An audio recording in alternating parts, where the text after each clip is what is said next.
action. We're back. Week 2 of the Friday Night Chips apparatus. Okay? And the hour of action is upon this audience. Okay? The time for empty talk is over because you're in the Wednesday night Sports Talk Octagon. And this one's going to be big because we're talking GOAT. Okay? The athletes have Aaron Rodgers. The fans have TB12. Okay? So this one's going to be big. It's the hour of action. Now, a couple quick announcements before we get into the action. First things first is guard picks. And this week is going to none other than Mothershaw. Okay? We spoke about the command presence and instilling fearlessness and grit and determination into the fire breather that is the great Bryson Shaw. But we forgot about the maternal instincts of Mothershaw. So one quick question. B-Shaw, would you be at the place you're at today if it wasn't for Mothershaw? No, of course not. But let me tell these guys the story about how my mother won this shirt. So my mother hit me up with a text a few days ago, and she said, hey, Jordan forgot to give away his shirt for the contest, like he said he was going to. And I just want you to know that I posted it on my story and did all the stuff he told me to do. So I deserve the shirt. So remind him that he needs to pick the winner. So I reminded Jordan, and I guess he picked my mother. So shout out to my mom, Jill. Mothershaw.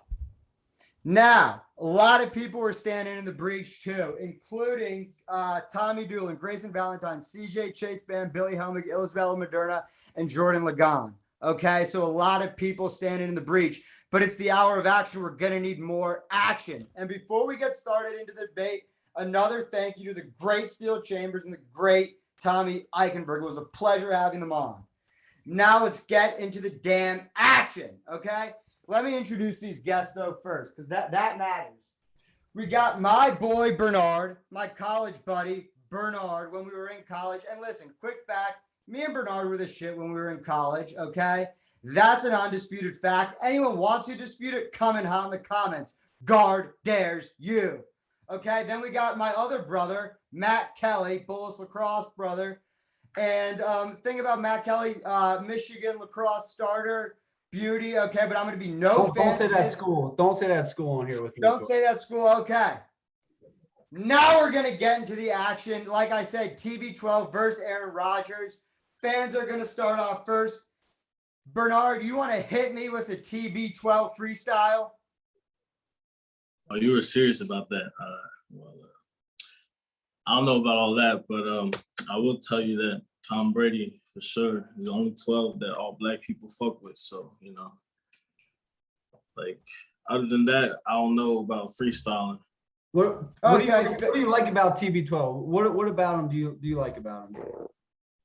Well, I mean, he's got 5 rings, you know. How can you not respect that shit? Like, I don't know that many people personally with more than 2 rings, you know, so shit. Maybe very fair. Yeah. That's words of wisdom from the best rapper on the East Coast, Bernard. Now I'm going to tell you a little bit about TB12, okay? This guy was drafted 199. Jacked him up, okay? Climbed the corporate ladder of the New England Patriots, okay?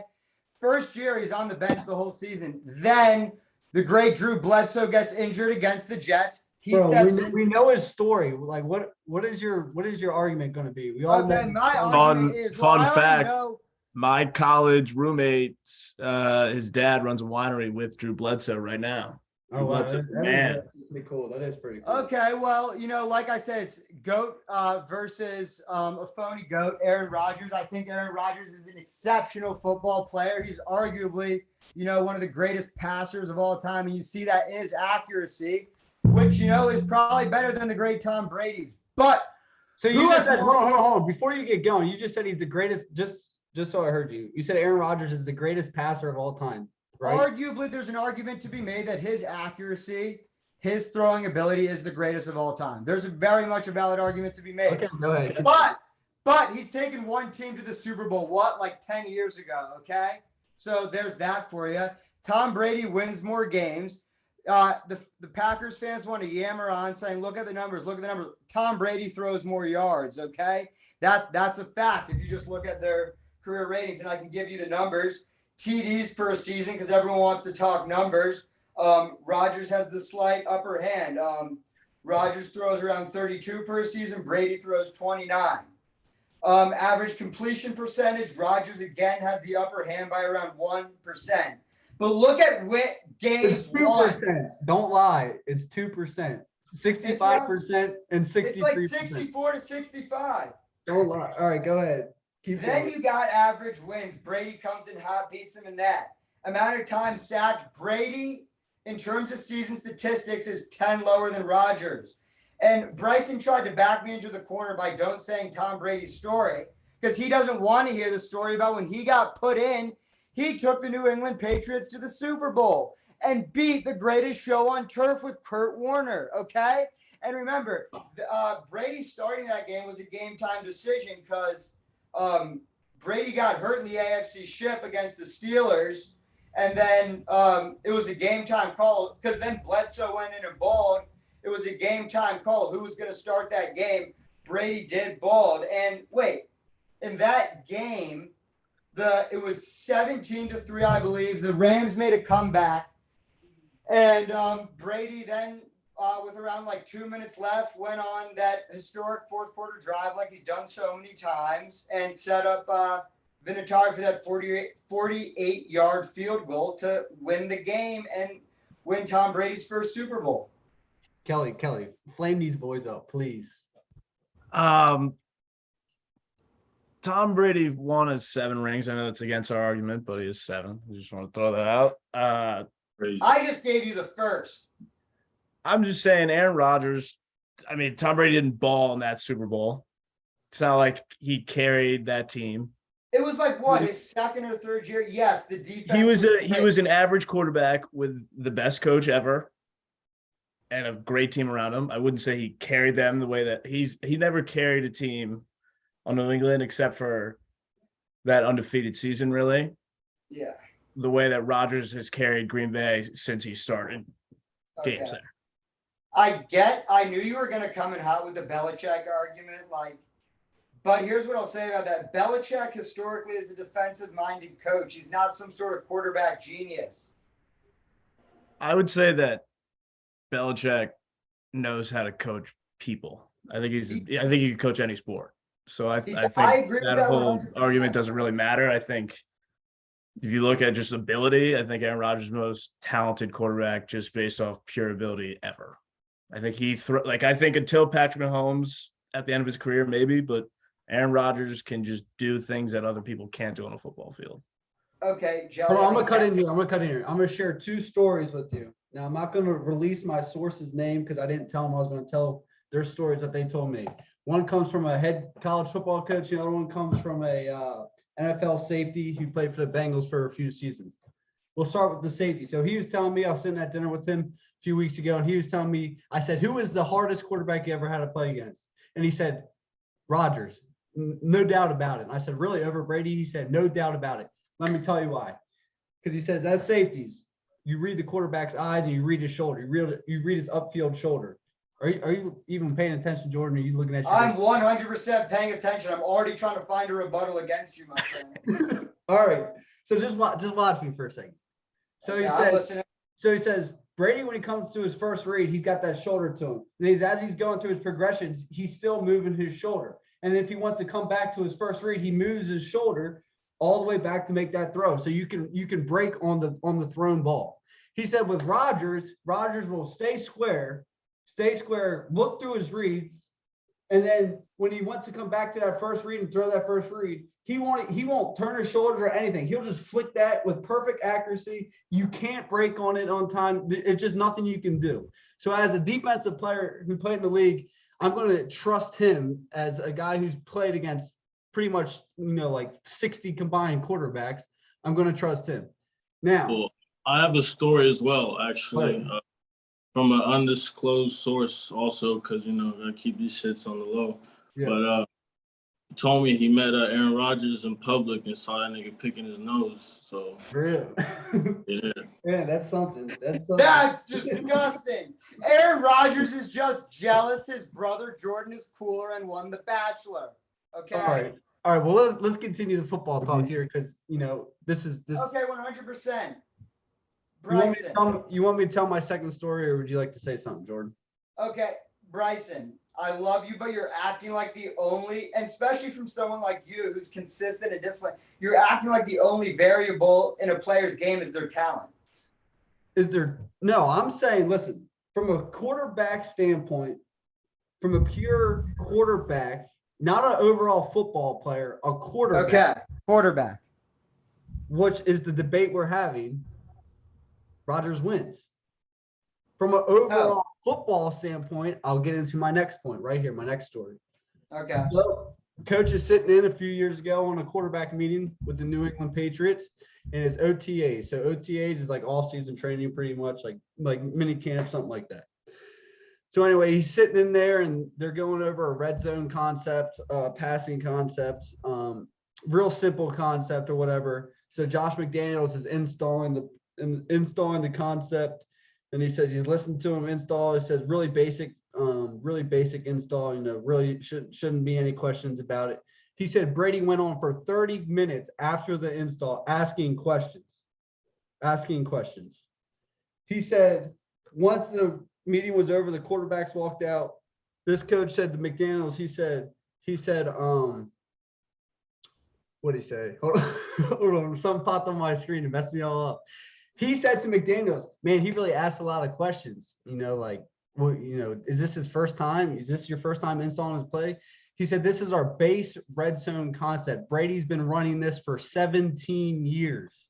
17 years, and he's still going on asking questions 30 minutes. So when we talk about overall football players and mindset mentality, I agree with you. Brady's the best. But you have us on here talking about the best quarterback, and that for me, that's technique, that's all that stuff. And Rodgers has it, no doubt. Okay. Bryson, do we agree on that the quarterback position is arguably the hardest position in sports? Yes, definitely. Okay. Then what I got to say is Brady takes on that responsibility by the horns. Okay, Aaron Rodgers doesn't. Has any teammate of Aaron Rodgers, Tom Brady, ever said anything negative about him? No, Aaron Rodgers' teammates have. They say he's a little bit arrogant. Antonio Brown, I ain't gonna lie. Yeah, he's got a point. He's supposed to be on your team. Yeah, man, you know what I'm saying? I gotta stick with the facts. So. That is the facts. Did you hear that? He said Antonio Brown did not have nice. Future Hall of Fame wide receiver Antonio Brown. All right, I'm human. Okay, I'm human. Everyone relax. But listen. And so is Tom Brady, So that's the major thing. Tom Brady. And listen, Brady is just a beast all around. Look at this guy. Everything jacks him up. And that's why I'm not sure if he'll have the best season, because you look at his career, all the hate always jacks him up, whether it's drafted 199, Spygate, Deflategate, drafting Jimmy G. All these stuff has always jacked him up. And, I saw something funny, a funny photo. It was Brady signing an autograph for some Jets player after a game. And for a guy like Bryson, it's kind of like, Bryson, you were born in what year? 2000. Okay, so Bryson Shaw, USC football player, doesn't know football without Tom Brady. Tom Brady was drafted in 2000. Okay, the guys playing against him are his fans. That's pretty cool. Look, you can't go wrong both ways, but the argument you had us make, what you wanted to talk about tonight is Rodgers versus Brady, quarterback, the pure position of the quarterback. So okay, pure position of the quarterback. Matt, would you like or make our final argument? I think I just want to go back. Aaron Rodgers throws the ball from angles you've never seen, puts it in spots on the sideline that aren't there. I think he just makes plays that other guys can't. Patrick Mahomes can do that. I think probably in 5-10 years, we'll be saying Mahomes versus Rodgers is talent-wise, and we'll probably go with Mahomes. But right now, I think Aaron Rodgers is the most talented quarterback to ever play in the NFL. But, it's crazy because in that time, neither Mahomes nor Rodgers are probably going to have as many rings as Brady. That's just – yeah, that is a good point. I would. It is a damn good point. If I had to pick a guy to win one game, I'm taking Tom Brady every time. Yes, Exactly. let's At the end ride, of the day, what Jelly. we're trying to do. But I think if you flipped Aaron Rodgers and Tom Brady and you had Aaron Rodgers on the Patriots for 17 years, I think he'd probably have more than 6 rings with the Patriots. Hold the line for 1 second. Can I say something, boys? That's something I disagree with, Kelly, and let me tell you why. Because what's the Patriots' motto? Do your job, check your ego at the door. Do your job, check your ego at the door. I don't know if Rodgers could do that. I think. I mean, Aaron Rodgers started his career on the bench for 2.5 years. I understand. He was a first round pick, and then you didn't hear from him for 3 years. And Jelly, you're saying he would have thrived under the Patriots system the same way Tom Brady would have. I think that they would have made. I think the system would be way better because Aaron Rodgers can do more. Aaron Rodgers can do more, but Belichick is something that works so under Belichick is just minimal mistakes, and that's what Brady's good at, never doing too much. Well, we've also only seen him as the product of the Patriots. We'll never know. So you don't know what he would have been like without. I mean, he won a Super Bowl at the second year after 17 years, though. That's his DNA. He took on everything he does. Everything he does, he's been doing it for years. Not because I agree with that. He's the most consistent football player ever. Another undisputed fact. Yeah. Most consistent. All right. Well, I think that was a pretty good argument. Pretty good discussion. Jordan, why don't you wrap this thing up? All right. Some closing statements. Let me reiterate who these guests are. You got the great Matt Kelly, my boy. Okay. Wednesday, it's Guard's boys. Friday, it's Bishaw's boys. Then you got my brother, Bernard. Okay. The best rapper on the East Coast. The kid from Matthews, North Carolina. Okay. That was a lot of fun. I want the audience to decide who's better. Come in hot on the comments. Say who you think is better, because the fans will destroy the athletes, root and branch. Destroy them into itty bitty shards. Okay. We'll be back Friday with more action.